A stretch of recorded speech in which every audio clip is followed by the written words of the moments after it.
ଆଜିଠୁ ଏକ ଦିବସୀୟ ଅଭିଯାନ ଆରମ୍ଭ। ନାଗପୁରରେ ଭାରତ ଏବଂ ଇଂଲଣ୍ଡ ମଧ୍ୟରେ ପ୍ରଥମ ମୁକାବିଲା। ଜୟ ଜଗନ୍ନାଥ ବନ୍ଧୁଗଣ। ଭାରତ ଏବଂ ଇଂଲଣ୍ଡ ମଧ୍ୟରେ 3 ମ୍ୟାଚ୍ ବିଶିଷ୍ଟ ଦିନିକିଆ ସିରିଜର ଖେଳ ଆରମ୍ଭ ହେବାକୁ ଯାଉଛି। ଏହି ସିରିଜର ପ୍ରଥମ ମ୍ୟାଚର ଅଭିଯାନ ଆଜି ଫେବୃଆରୀ 6ରୁ ଆରମ୍ଭ ହେଉଛି।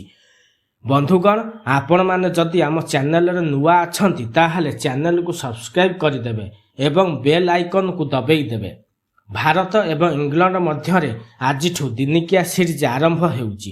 ଏହି ସିରିଜରେ ରୋହିତ ଶର୍ମା ଭାରତ ଦଳର ନେତୃତ୍ୱ ନେବେ। ଏହି ସିରିଜର ପ୍ରଥମ ମ୍ୟାଚ୍ ଆଜି ନାଗପୁରରେ ଖେଳାଯିବ। ଆଜି ଫେବୃଆରୀ 6 ଗୁରୁବାର ଦିନ ଅପରାହ୍ନ 1:30ରେ ନାଗପୁରର ବିଦର୍ଭ କ୍ରିକେଟ ଆସୋସିଏସନ ଷ୍ଟାଡିୟମରେ ଖେଳାଯିବ। ଭାରତ ଦଳ କିମ୍ବଦନ୍ତୀ ଦ୍ରୁତ ବୋଲର ଯଶପ୍ରୀତ ବୁମରାଙ୍କ ଅନୁପସ୍ଥିତିରେ ଇଂଲଣ୍ଡ ଦଳକୁ ଭେଟିବ। ତେଣୁ ବୁମରାଙ୍କ ସ୍ଥାନ ମହମ୍ମଦ ସାମି ନେବେ।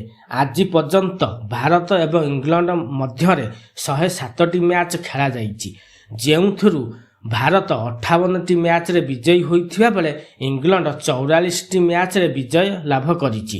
ସେହିପରି ଭାରତ ମାଟିରେ 52ଟି ମ୍ୟାଚ୍ରେ ଉଭୟ ଦଳ ପରସ୍ପରକୁ ଭେଟିଛନ୍ତି।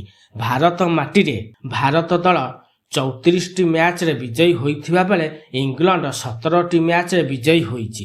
ଆଜି ଅପରାହ୍ନ 1:30ରେ ଭାରତ ଏବଂ ଇଂଲଣ୍ଡ ମଧ୍ୟରେ ଏକ ଦିବସୀୟ ଅଭିଯାନ ଆରମ୍ଭ ହେବାକୁ ଯାଉଛି।